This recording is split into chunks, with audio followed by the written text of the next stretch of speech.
Welcome to the Rock's Back Pages podcast. I'm Barney Hoskins, and I'm here on Planet Zoom with Mark Pringle. Hi, Barney. And Jasper Mirison Bowie. Hello, Barney. And after last week's episode with the fantastic Mr. Fox, it's just the three of us today. But boy, do we have a show for you.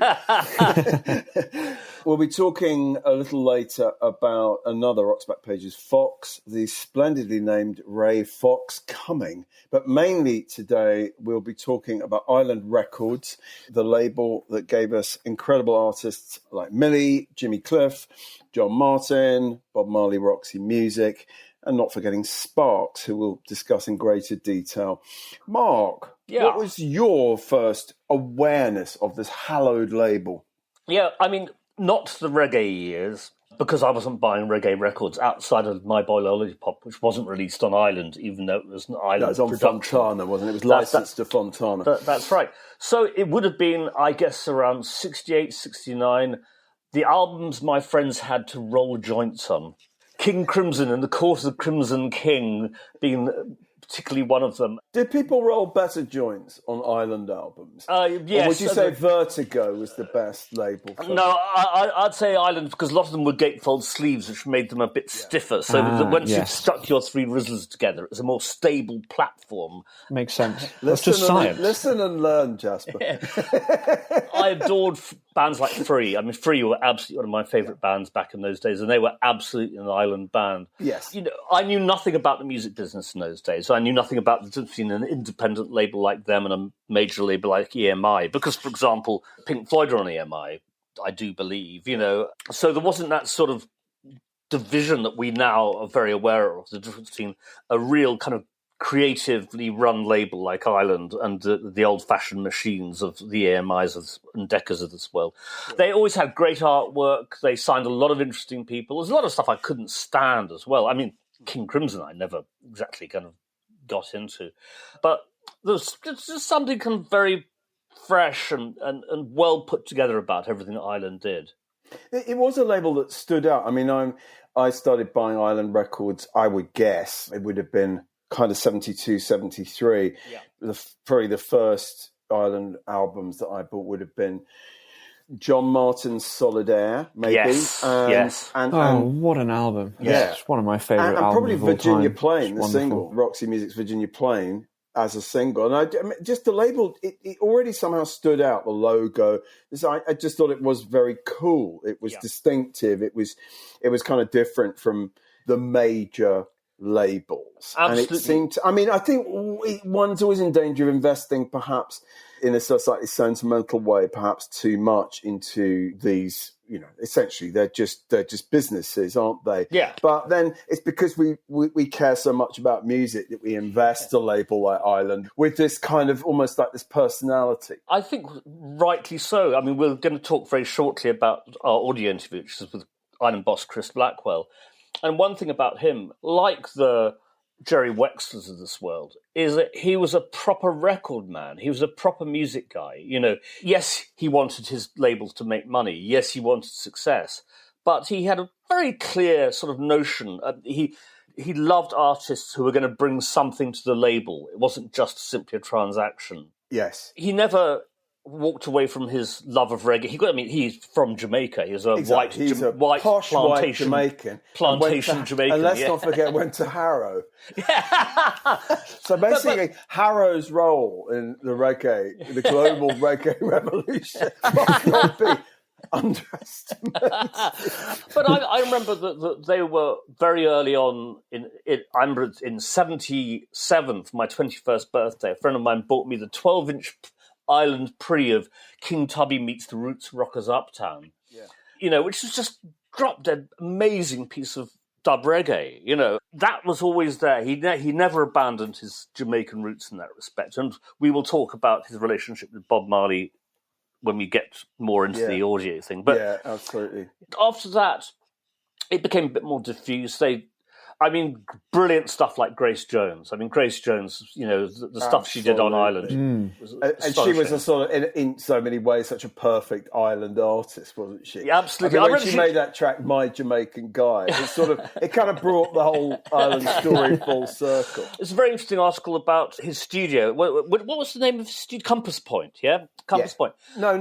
He used Compass Point. No, Did he own it? It was his... Because it was in the Bahamas, wasn't it? And he wanted that to be like a Muscle Shoals or something. He wanted it to be a place which had that own characteristic with its own house band of Sly and Robbie, Wally Badaroo and all those guys, yeah? Didn't quite come off. But when it worked really, really well. And those 3 Grace Jones albums done at Compass Point are just some of the best music ever, I think. I mean, it's just astonishingly good stuff. Fantastic. Back in Black was recorded at Compass Point as well. Yes. One of the best engineered albums one ever. One of the best as well. reggae albums of all time. Well, I mean, some fantastic sounding records. Know that. Yeah. Yes. But some fantastic sounding records came out of it. Yeah. But I think Blackwell really saw it as being his Muscle Shoals or his Stax, and it didn't quite work out like that. But anyway... Yeah, we love Island. Well, so the first clip that we've chosen, Mark, is really interesting because it talks about how, on the one hand, Blackwell's managing rock artists, and on the other, Island is still essentially about kind of reggae music, Jamaican music. It's about that decision to move. I mean, he ran Island as a reggae record label, managed rock artists, and he made a decision which a lot of people were telling him, you can't really do this. Yeah. Is I'm going to make Island a rock, or what he calls a pop label, which involved bringing in the bands like, as I said, King Crimson, Spooky Tooth, Traffic, obviously. Yeah. So this is him talking about Island as a pop label.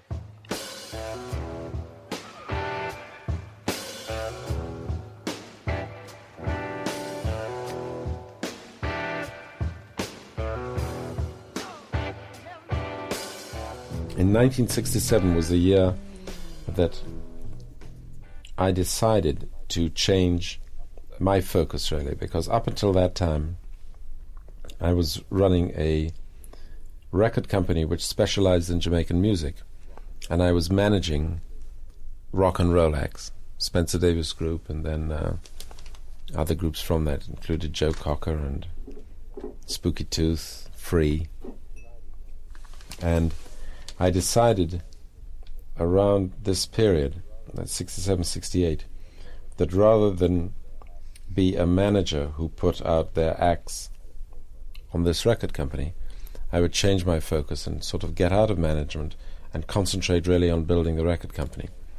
But the thing I was nervous about was the name Island. I didn't think Island was a good name for a pop record company because Island was so associated in my mind's eye, and I felt with the public's eye, was so associated with Jamaican music that it wouldn't really have a credibility. So I sort of deliberated a long time about this and then decided, well, what I would do is I would start a new, fresh pop label and make it extremely pop and make the label pink and the whole image of it pink and everything else like that.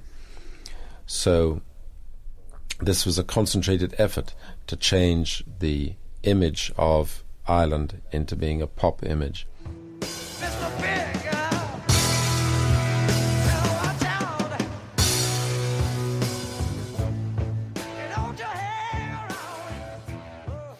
Yeah, it's very interesting. Obviously, I think where he was wrong is that he was looking at the existing market for Island Records and worrying whether the people who listen to rock and roll records would confuse the two. And actually, in a way, they were so separate that he could then create a new Island Records with bands like Free and Spooky Tooth and so forth. And it was seamless. He was wrong to be anxious, actually, I think, about that. Well, of course, he did the deal, didn't he, with Joe Boyd's Witch Season Productions, which brought in all these, I think pretty amazing like folk and folk rock artists. So that was a really important strand, wasn't it? Wasn't Nick Drake on Island? Or? Absolutely. He was on, so he was, not an Island artist who sold any records in his lifetime, his short lifetime, but subsequently, of course, has done. Which again points to something that Blackwell had, which the best record men had and the worst really didn't, is that if someone didn't hit immediately, he would try and try and try again. Yes. If he was convinced, as he was convinced with Nick Drake and he was convinced with John Martin, for example, that they would eventually do something, Yes. Anyway, so, Yes. in an interview, he kind of goes back, he talks about My Boy Lollipop, Jimmy Cliff and The Harder They Come, and that takes us straight through to the next clip, because I never knew this, he had a dispute with Jimmy Cliff, and Jimmy Cliff left the label. And it was almost exactly that time when he first met, and I always assumed he'd met Bob Marley before in Jamaica, but he hadn't. So this is about him meeting Marley for the first time and seeing an opportunity there, a way of changing the way reggae was recorded and marketed, of course. And marketed, yes. Yeah. Yes.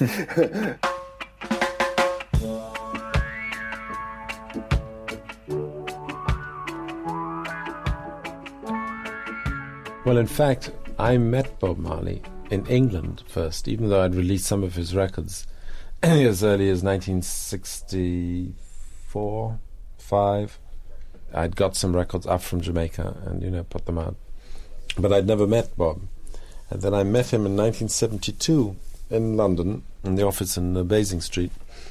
And he was on his way back from Scandinavia, where he had gone on some tour or some film thing with Johnny Nash, and it had collapsed and they were stranded. And somebody told me that Bob Marley was in town, which was actually 2 weeks after Jimmy Cliff and I fell out and he left Ireland. And so I was sort of full of energy to get behind an artist which, in a sense, was the character from The Harder They Come, because I wanted Jimmy Cliff really to be that character in real life, as it were.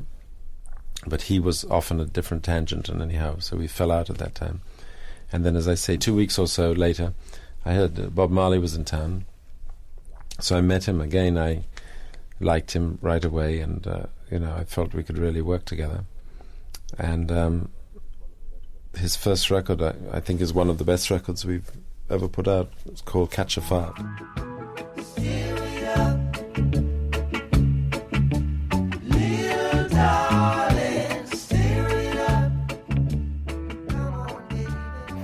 Yeah, it's fascinating, isn't it? It is. I mean, to put this in It's context, really interesting. it's, this is recorded in 1989, this interview, not long after Blackwell has sold Island to Polygram. So he's kind of looking back slightly nostalgically, perhaps slightly regretfully, but, he's had his big payday, which of course he was going to have, which any of us would have had. And fascinating to hear him talk about Marley, because Marley is, one of the emblematic Island artists. Absolutely. And just, it makes so much sense, doesn't it, that Blackwell's intuition was that this guy really was almost like a rock star. Yeah. And I mean, actually, one of the first Island albums I bought was Catch a Fire. Yeah. And it was very much that sense. I mean, I had heard reggae records like Dandy Livingston and, Bob and Marcia, these, the blue beat hits that we'd known in this country. But that sleeve, that remarkable, like, flip top, lighter sleeve, everything about the Wailers, it was kind of like, and I remember just thinking that even at that age, this is like a kind of black rock band in a way. Absolutely. And doesn't he, Mark, talk a bit about how the conscious decision was to market the Wailers as a kind of rock band? No, completely. He tried it again. I mean, obviously, Bob Marley then went on to be a phenomenal success. I mean, a worldwide success. Absolutely. But it didn't stick. The idea of this didn't stick. He tried it with Black Uhuru with a sort of limited degree of success. But his intuition was right. There was something specifically about Bob Marley which he knew he could sell to a white rock audience. Yes. He also he says that the big leg up that Bob Marley got was Eric Clapton covering I Shot the Sheriff. Yes, indeed. Which was 74, wasn't it? Because that was gave on Bob the Marley Burning album, and then Clapton recorded it. It's interesting, actually. Last week we had a piece about the making of 461 Ocean Boulevard. Yeah. and it was by Terry Staunton. And it was interesting to read that Clapton was slightly diffident about the idea of this being like the lead single. And was this the right thing to do? And almost like, should he be making covering a reggae song at all? But it did blow reggae wide open, didn't it? No, absolutely. And it gave Bob Marley a sort of credibility with the white rock audience that otherwise he probably simply wouldn't have got. No, he then goes on, he talks about his interest in what was then called world music, particularly with King Sunny Ade and Salif Keita, who he thinks is one of the best artists he's ever worked. Best singer in the world, he called Best singer in the world. I he's love interesting Salif about Keita. King Sunny Ade, saying that his first album was fantastic, but the second album was just more of the same. And the trouble is that Sunny Ade had been making records for years. Yeah, there were 40, he says there were like 40 albums he'd made already at that point. So he wasn't on that upward developmental curve. Yeah. And so obviously he's disappointed. He talks about how the music business was changing. His passion for Marianne Faithfull's great Broken English, isn't it? Yeah, absolutely. Which is extraordinary. A key island album, definitely. Absolutely. He talks about Robert Palmer very fondly. This is the time when Robert Palmer just left the label, so there's kind of stuff going on. Then, of course, the massive success of U2, the unlikely signing of Anthrax. Yeah, that's funny. And he talks about the Polygram deal and how difficult it is to remain independent. Yes. In a way, we've talked about it in previous episodes of the podcast. Yes. You either stay small, or you get big. But if you're in the middle, which is what Island were, trying to do a worldwide deal with an artist and then find distribution and so on and so forth for every record is really hard. So, I think a combination of his own tiredness by this point and the pragmatism resulted in the Polygram deal, which he bitterly regretted later. It wasn't when I listen to Blackwell talking, I sort of, it makes me realise that, for many years, I think I just had this, he's this languorous kind of playboy tones. And I sort of think, he had the dream bloody job, this man, didn't he? I mean, he was kind of born with a silver spoon in his mouth to some degree. But to be able to conduct business in the way he's done, essentially living on the Goldeneye plantation Ian Fleming's gaff on Jamaica, and just, I mean, you sort of thought, how can you run a record label, basically still be like living on the fucking beach in your swimming trunks? I mean, it just doesn't really seem fair. Well, I mean, that's a slightly unfair characterization. I say it with great respect. Yeah, no, he really put in the hard yards in the early part of his career. I mean, he talked about enjoying going on tour with his bands. He'd be going on tour with the Spencer Davis Group. He'd be going on tour with whoever, at the time when he was managing, when a lot of managers wouldn't go on tour. They'd just chuck him into the hands of the roadie and leave him alone, And as we said earlier, he just loves music, this man. So yes, absolutely a silver spoon in his mouth. But virtually every decision he made, I think he made for the right reasons. Jasper, as someone who's slightly younger than your co-host, what idea of, say, like Bob Marley did you grow up with? I'd just be interested to know. Bob Marley's one of those artists that one just hears everywhere, I think. Yeah. And certainly my first exposure to reggae, I mean, as far as sort of records that were in my parents' record collections and stuff, although actually in the area of Oxford that I grew up in, there's a fairly large Caribbean community, East Oxford. So at all of the street parties and that kind of thing, there'd always be someone DJing reggae. How much of that was island record stuff, I couldn't tell you. So that's sort of besides the point. But as far as Bob Marley, just this incredible, I mean, his face on T-shirts everywhere and that whole sort of laid-back stoner Rastafarian image that's been commercialised to an nth degree. You were sort of born into Bob Marley's world, really, whereas Mark and I sort of we weren't, and we kind of saw the evolution of this icon, right? Absolutely. I mean, Bob Marley is a sort of omnipresent kind of, he's one of the gods of music as far as one can understand it in those worldwide terms. He was just incredibly cool, Bob Marley, wasn't he? I mean, I always think, why Bob Marley? And he was just fucking cool guy. He was a badass, not quite as much of a badass as Peter Tosh, who really was a badass. But there was something kind of edgy and dangerous about Bob, and he was just a fucking great songwriter. He was also... they're just great songs. He was uncompromisingly Jamaican and Rastafarian. I mean, he made a point of being virtually impossible to understand to white interviewers. We've got a Marley audio, haven't we, on the site? Carl Dallas. And he could really lay the patois on, with a trowel. I mean, I saw Bob Marley in 1976 at Hammersmith Odeon. I wish I'd seen the gig the year before at the Lyceum, you know. And it was good, though he had an American lead guitar player who was throwing entirely inappropriate rock guitar shapes on the stage. Was that Al Anderson?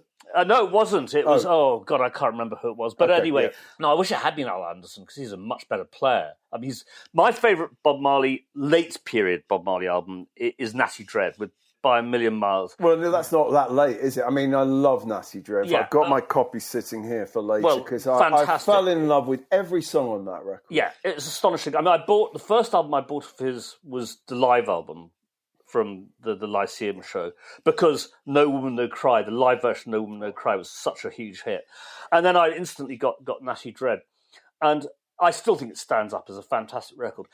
I lost interest in him fairly rapidly after that. The more rock the production became, the more sort of glossy the production became, the less I found him compelling. I mean, the other thing that's interesting to note about a lot of the later albums, they're full of good songs, but those songs were written up to 10 years before they ended up on those albums, that Bob Marley was mining his own back catalogue in certainly the last 3 or 4 albums, very, very heavily. Yeah.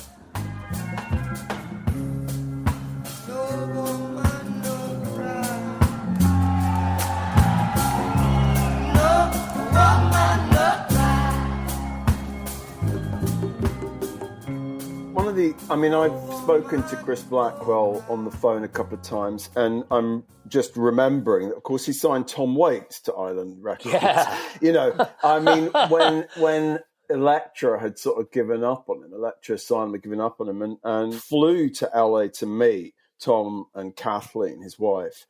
And I was thinking, that was pretty significant. And of course, Swordfish Trombones comes out. I mean, I don't know that there are many other labels that would have empowered an artist like Waits to make a record that uncommercial. Yeah, I think it's astonishing. You know? I mean, it's helped that he had such huge hits that they could bankroll his risk taking. But how many other labels did that? Hardly any. But that's the point. You find a U2 that makes you millions, and you can then spend that money imaginatively, can't you? You know. Yeah. The list of acts on Island is just so diverse. It's incredible, and real quality in all sorts of different fields. You know, quality African music, quality Jamaican music, quality British music, quality American music. You know, and that's remarkable in and of itself that he was able to find and have confidence in his discoveries to that degree. Well, and see it through. I mean, the one thing about Blackwell is that he had real concern about the quality of everything that they released, from the artwork to the production. I mean, for example, My Boy Lollipop, his first major hit, was the backing track was recorded. No, it wasn't actually. That was recorded entirely in London, My Boy Lollipop. And it had things that reggae records didn't have, like string sections and things on it. You know, he thought about every aspect of what he did. He hired some of the best engineers and the best record producers. When it wasn't himself producing, he hired the best that he could get. Well, I mean, I like all the great moguls. The secret of a successful mogul is the delegation, is finding talented people to bring in the artist, you know. So you look at someone like Joe Boyd, you look at someone like Richard Williams. There's a guy called Lionel Conway who ran Island Publishing, who was really important and actually played a big part in bringing Waits onto Island. So a big part of it is finding the great loss of Alex Sadkin, who was absolutely just one of the best engineers and co-producers around at that time, was basically responsible for the sound of those Grace Jones albums we're talking about, you know.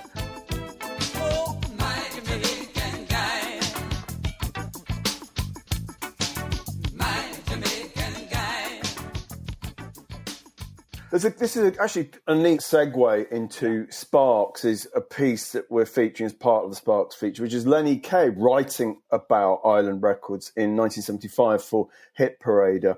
Lenny Kaye, of course, one of the great American rock critics, and then in the process of becoming, already Patti Smith's guitar player at this point. So it's a sort of encomium to Island. It's explaining why Island is now sort of, from an American perspective, the coolest label.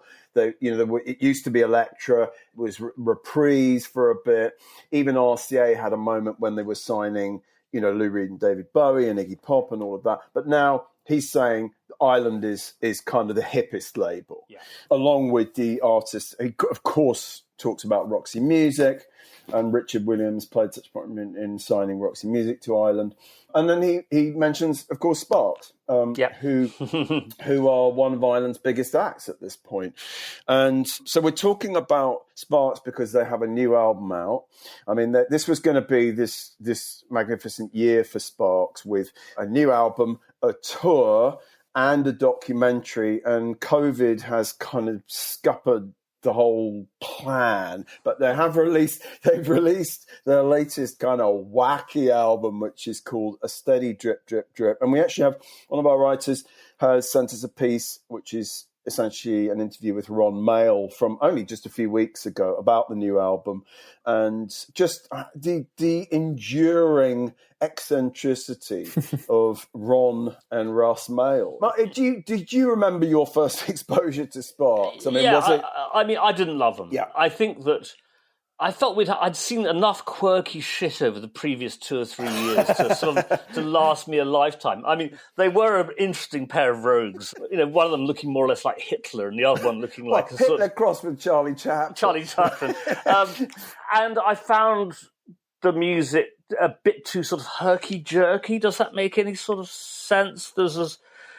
It's a fascinating little story, and you added just the other day, Mark, the very earliest piece we have on Sparks from '72, which is the late and lovely man Andrew Tyler interviewed them for Disc, I think, in '72. Yep. And so they've, at this point, they're still in LA, and they're a band. They're a band. Yeah, they're a band. And they've made one album with Todd Rundgren. Todd Rundgren took them to Albert Grossman. They were the least Bearsville act you could possibly imagine. And Tyler's very funny about that. And he sort of has he almost suggests this idea of the Mael brothers coming to Woodstock and having a hamburger named after them at Albert's restaurant. It was Albert who called them. He suggested they were called Half Nelson.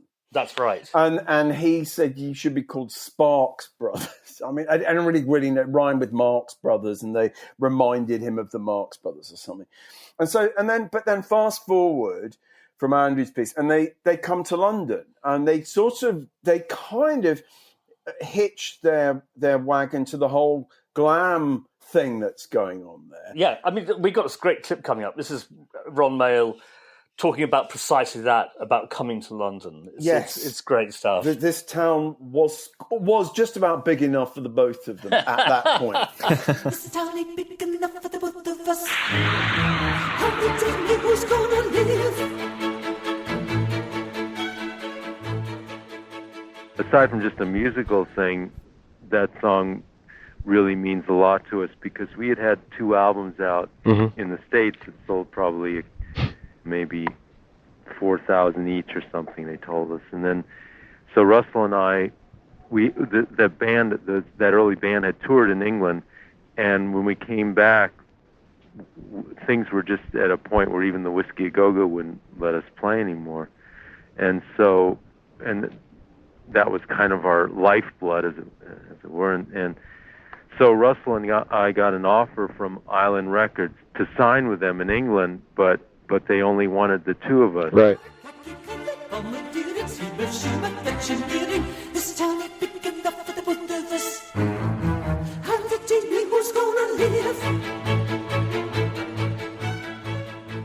Yeah, I mean, I think that's fascinating. So again, this is probably Blackwell. He'd probably seen them on their tour of England and thought those 2 are interesting. Shame about the rest of it, Yes. It's quite possible, isn't it? It's the sort of thing he'd have done. I mean, I'm holding up for listeners who can't see. I'm holding up the copy of another of the earliest albums on Ireland that I bought is Kimono My House, because I did really love This Town Ain't Big Enough for the Both of Us, and I like Amateur Hour, another Talent is an Asset. There are rather great songs on here.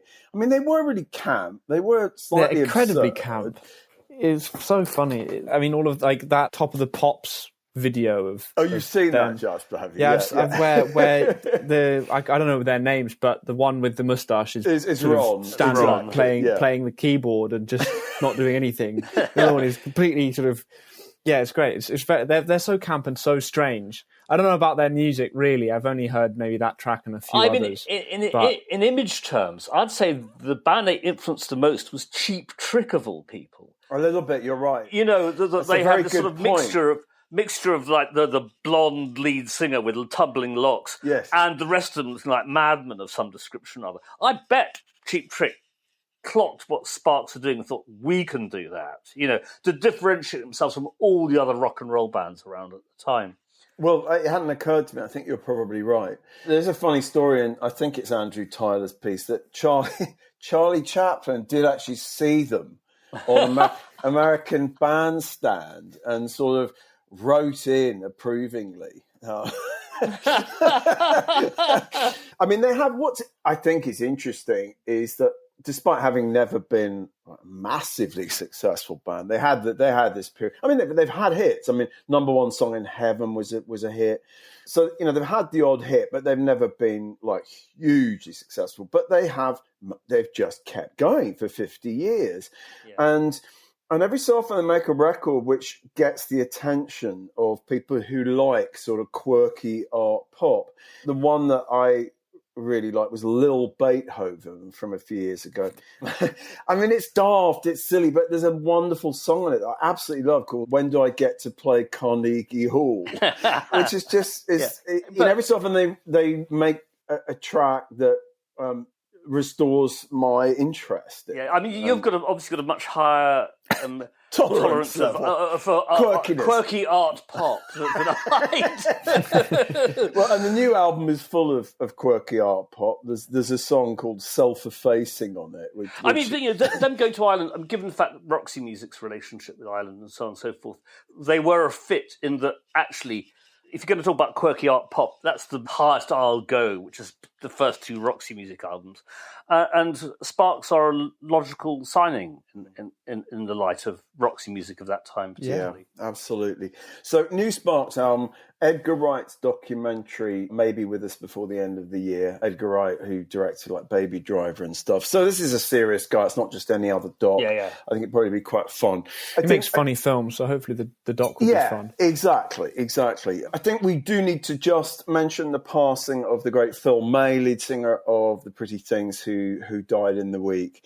This was kind of like the Mick Jagger who never was. He's sort of the man who should have been Mick Jagger. We've got 3 pieces about The Pretty Things, and we have, which you'll hear at the end, a clip from Johnny Black's great audio interview with Phil from 1995.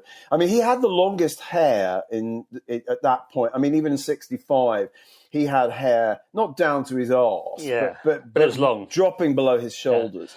So he's interesting about that. Well, he basically talks about, I mean, we'll play the clip at the end, but he talks about how when he was at art school and he had long hair, I know he was a classic art school rock and roller, the great tradition of British art. Well, he was at Sidcup Art College with Keith Richards was in the year above him. and the thing was that if you went home late from the art school by yourself with long hair, the mods would basically beat you up. Beat the crap out of you. Now, the thing is, this never changed. When I was at Holland Park School in 1968-69, exactly the same thing. Oh yeah, all of us, you know, hippies, the 300 or so hippies in a school of 2,500 would be set upon relentlessly by the skinheads. Yeah, you know, exactly. I mean, so you know, and I remember one of the first shows I went to in '69 was Soft Machine in Hyde Park, and the skinheads who had helped the police evict the squatters from 144 Piccadilly turned up in the park and were just picking off hippies around the edge of the crowd like jackals. Yeah. It was scary old times. Yeah, to look weird. Well, so we got We got 3 pieces, or 2 pieces in one audio, and Phil May was a great guy, and they never quite made it, really, even once they were signed to Led Zeppelin's label, and one of the pieces talks about that. But he's an interesting guy, I have to say, and an important man, the kind of story of 60s British pop. And talking of British pop, the featured writer of the week is, as previously mentioned, the splendidly named Ray Fox-Cumming, who sounds like a character on the Fast Show, really. But Ray was was an interesting guy because he wrote on Disc and Music Echo, or Disc as it was at that point, and he very much made the sort of emerging glam scene his beat, where some of the older writers were probably poo-pooing it. Ray got in there and he did all the interviews with like Bowie, not just Bowie, but one of the interviews we're featuring is with Lou Reed when he's in town having done the Transformer album. No, he was actually making Transformer at the time. You know, his first solo album had come out just a few months before and hadn't done a great deal. Correct. No, Ray Fox-Cumming is really interesting. He becomes sort of Boswell to all of that sort of group, you know. Yes. He wrote extensively about Mott the Hoople, just as Mott the Hoople were becoming Bowie-ized and so on and so about forth. Sweet, and one of the pieces is this great little piece about going to see her taking the Top of the Pops. And Nicky Chin is there, feeling terribly guilty because it is looking as though Mud's Tiger Feet is going to depose Sweet from the top of the charts. And this wasn't part of the Rack Chinnichap plan. Sweet was supposed to stay at the top for a couple of weeks, and then Mud would get... It's really interesting just how Machiavellian it is. Yeah. And then what happened is EMI, who distributed Rack, released prematurely Mud's Tiger Feet, which then roared to the top. And Sweet were knocked off, and Sweet were very cross. Yeah. No, I really like Ray's writing, and I think he kind of gets the whole feel of that time and those sorts of people brilliantly. Yes. Without carting the sort of ex-underground press snobbery, which I mean, for the NME were much less tolerant. I mean, Charlie Murray accepted, who was a very early Bowie acolyte. Bowie-ophile, quite early on. Bowie-ophile. You know, the enemy and to some extent Melody Maker sort of struggled with all this sort of stuff. Well, or they treated it almost too seriously. Well, I think Ray Fox-Cumming sort of got what it was about really well. The piece on Lou is great. It's called the Black Sheep of New York, I think. Yeah, the Black Sheep of New York, October 1972. And they meet in a pub on Curzon Street in Mayfair. And Lou is clearly badly hungover, not long out of bed, says Ray. Has the reputation of making journalists feel uneasy, Ray notes. Well, that's a bloody understatement. And talking of bloody, he says a couple of Bloody Marys sets Lou right, and they managed to do the interview. And it's interesting what you said about Transformer. I don't know what Transformer was technically out at this point because it may have been. I don't think it was quite out, but I think it was coming out at the end of the month. So it's interesting because towards the end of the interview, Ray asks Lou why the title Transformer, and Lou goes, "Well, haven't you seen the cover?" I can just imagine Lou saying it. You know, haven't you seen the cover? It's divine. This very well hung stud looking into a mirror and looking back at him is this beautiful girl. There's a lot of sexual ambiguity in the album and 2 outright gay songs. From me to them, but they're carefully worded so the straights can miss out on the implications and enjoy them without being offended. I mean, it's an important gay album, Transformer, in many ways, isn't it? I think, you know, that the well-hung stud with the kind of cucumber in his pants. That's right. It's a fantastic record. It's a really fantastic record. So that's Ray Fox-Cumming. Excellent. And I think that brings us to the end of the sort of featured stuff and the audio and all of that on RBP. So, in fact, we've got a new panel on the homepage now called Don't Fear the Reaper, and that's where Phil May will be residing this week. We're so tasteful. It's so tasteful. We're nothing if not tasteful. I think Phil would have forgiven us. I hope so. No offence intended. Mark, why don't you talk to us about the new library pieces? Yeah, I got some pretty good stuff here, as I do every week. Starting off again on new writer, the late Philip Elwood, the San Francisco Examiner, November 1968. And this is absolutely our earliest article about Santana. He goes to see them at the Matrix, which is a North Beach, San Francisco rock club, which I believe the Jefferson Airplane had some part of ownership very early in. on. The Matrix was really important, even in '65. So I really enjoyed getting this because it's at the Matrix for a start. Yeah. And it's kind of Santana Mark One. A lot of people who were members of the band when they hit big a year later or just under a year later at Woodstock weren't in the band. So he's got Marcus Malone on congas, Greg Rowley, who of course was right through the story, yeah. Absolutely. Bob Livingston was the drummer who's gone. David Brown was retained as the bass player. He says, it's a loud, racially mixed hard rhythm group and potentially a major force hereabouts. Big record companies have their eyes on Santana. But before they are ready for a full LP, the band has to expand and become far more versatile. When they get into their driving beat stuff, there is hypnotic magnetism, no denying that.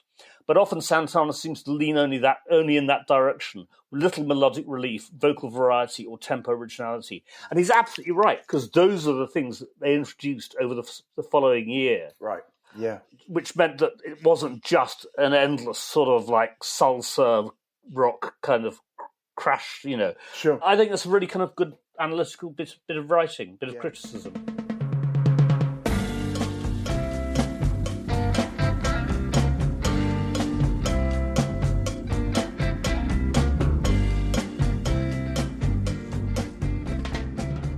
Second piece, Record Mirror, David Hancock, February 75.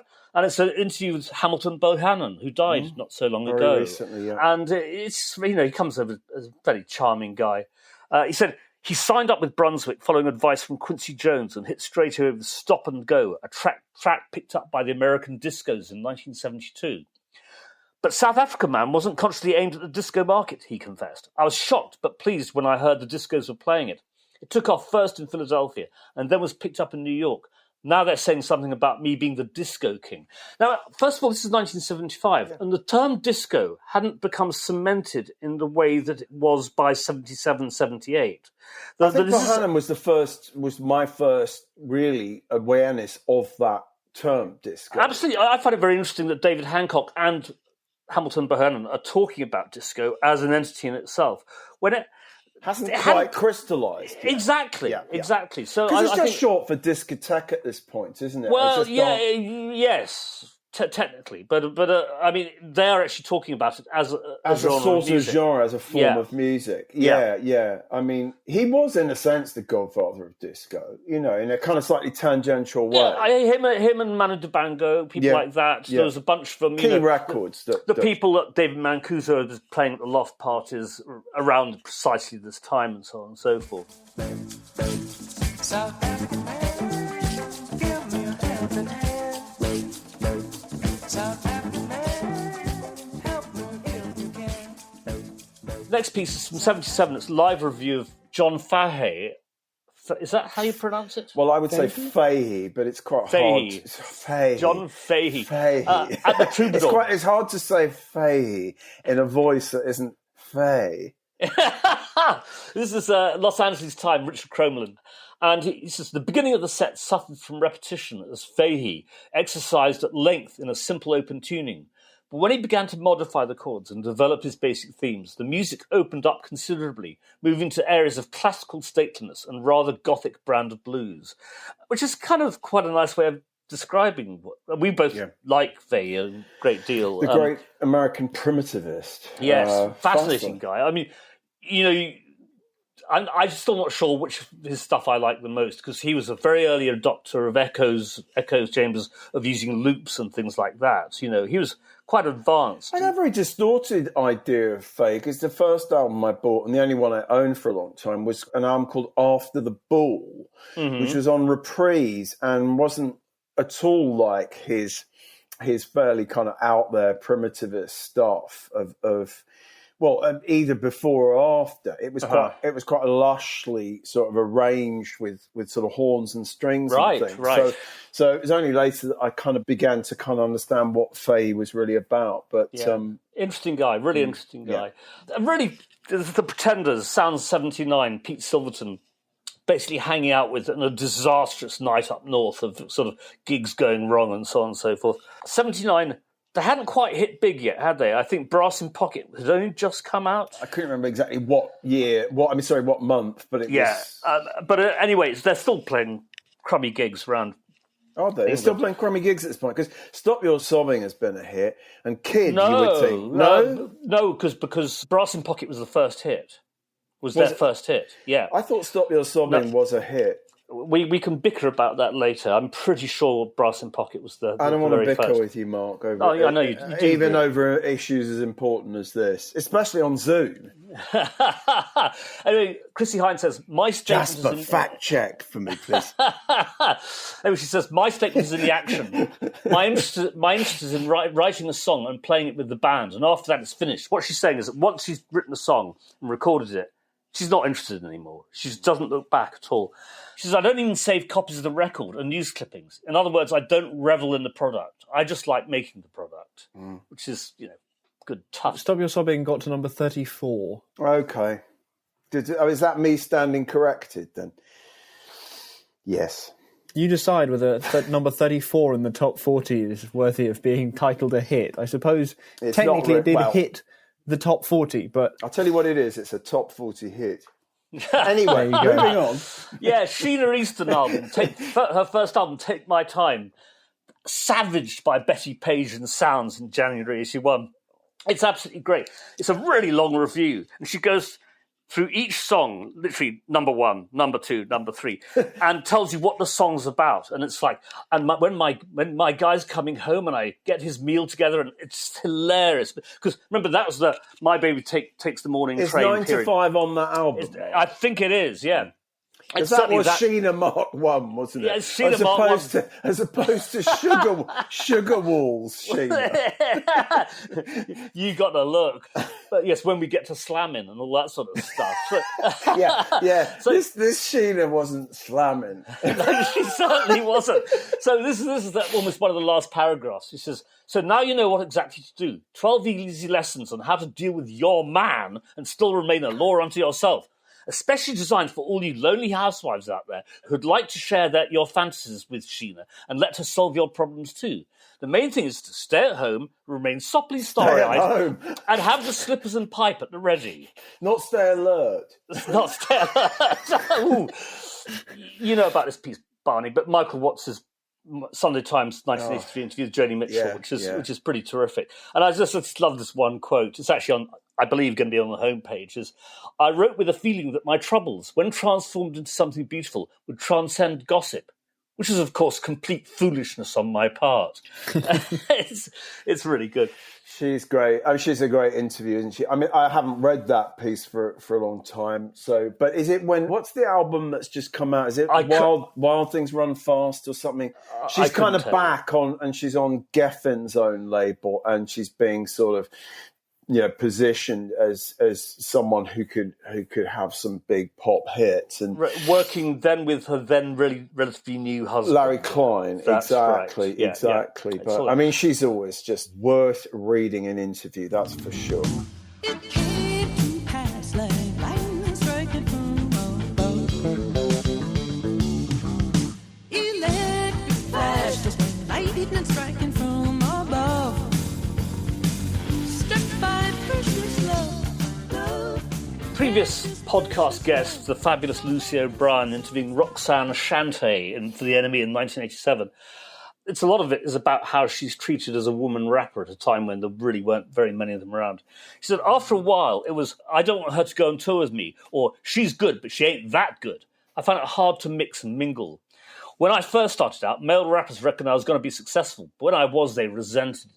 I bet they did, you know. Sure. 1989, again, another fabulous guest we've had, David Toop, for The Times, reviewing, among other things, Babyface and a few other things, but NWA's Straight Outta Compton. Now, this is a time when that record, by most of the white music press, was really disliked. People didn't like, the music press didn't like that record because it was full of all the stuff they hated about what became known as gangster rap. And Well, it was frightening, wasn't it? It was frightening. One can only imagine what Times readers well, exactly. thought of But it. this is what David Toop says, and I think he's really interesting about this. He says, NWA are probably correct in thinking that popular music is an ineffective vehicle for criticising the young or altering deeply rooted social ills. They've decided to document the disturbing events that are a regular occurrence in their neighbourhood. The full pelt excitement of the music gives an occasional air of glorification to the exercise. But in the main, this is a nightmarish record. Its sound effects of police sirens, gunshots and screeching tires, depicting a generation virtually in the throes of war, which I think is a really, really good take on it. Astute, that. Yeah. You know, Very astute. Fantastic record. Still sounds I agree. really I agree. fantastic now.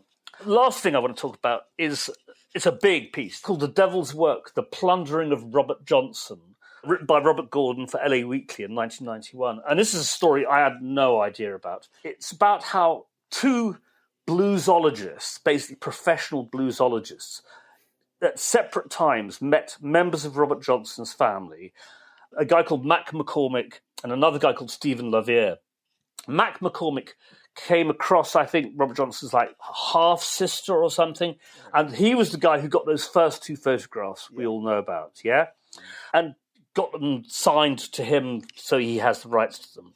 Then a little while later, this guy, Stephen LaVere, comes along, meets the same person, gets more photographs, of which one has just been released, I saw this week on the cover. That's correct. It's of the four people with sitting at a table, correct? No, because there's a new photo.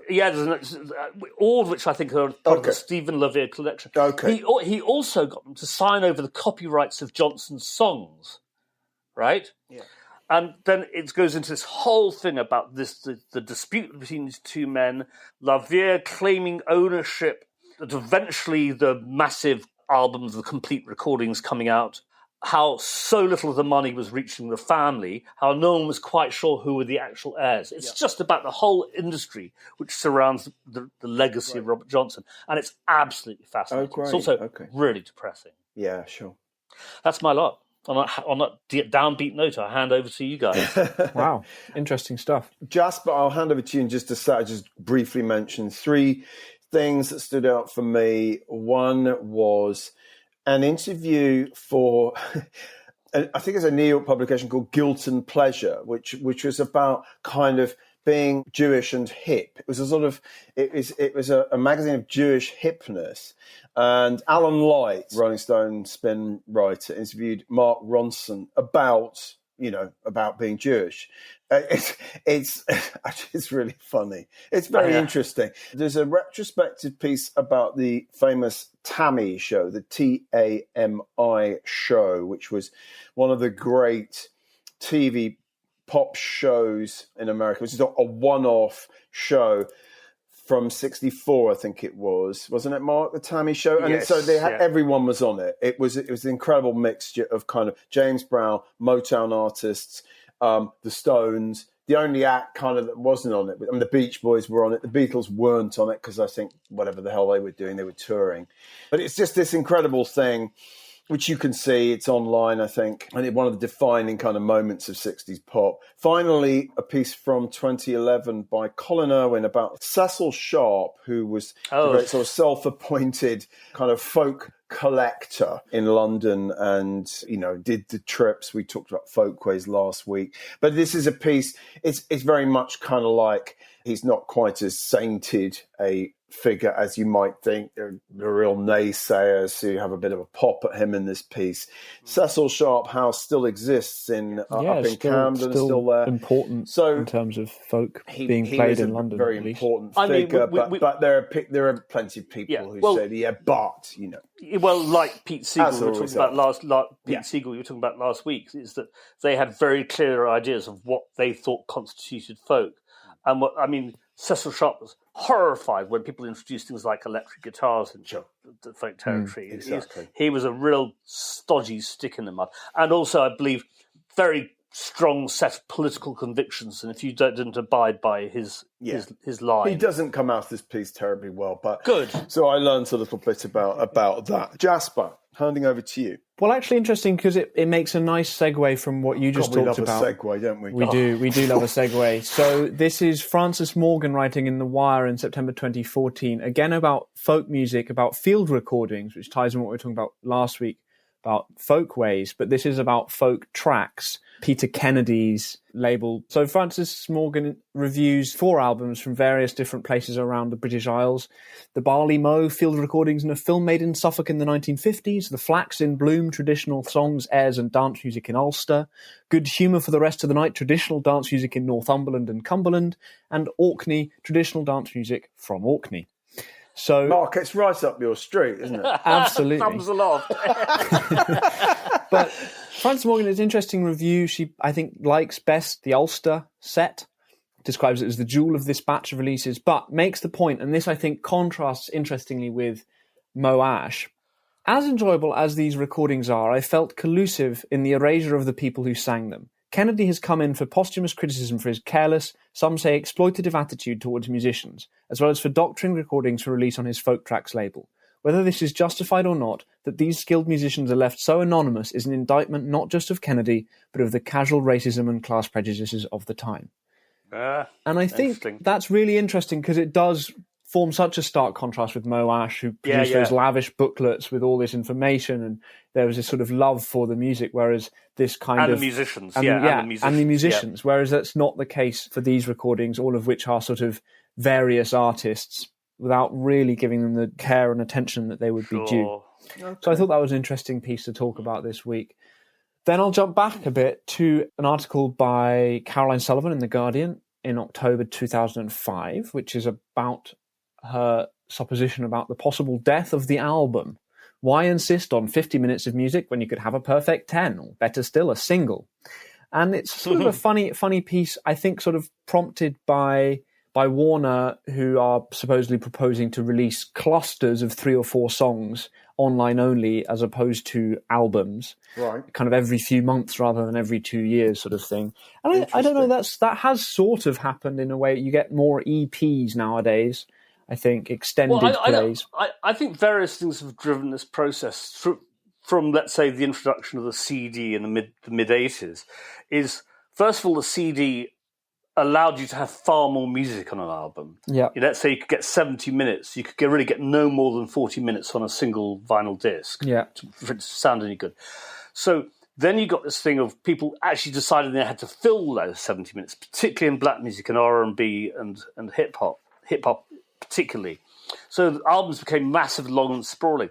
Then you started getting file sharing and the internet and so on and so forth. And then the sort of notion of an album sort of starts collapsing, which is what... And people can cherry pick their favourite songs in a way that you couldn't before. With online downloads, you don't... People obviously could previously buy singles, but the label decided which single they were going to sell, whereas now people can just buy the single of their choice, so to speak. But subsequently, the revival of vinyl is beginning to return us to the classic 40-minute album again. I actually think that the 40-minute album is almost a perfect format. I think the 20-minute side is almost a perfect format.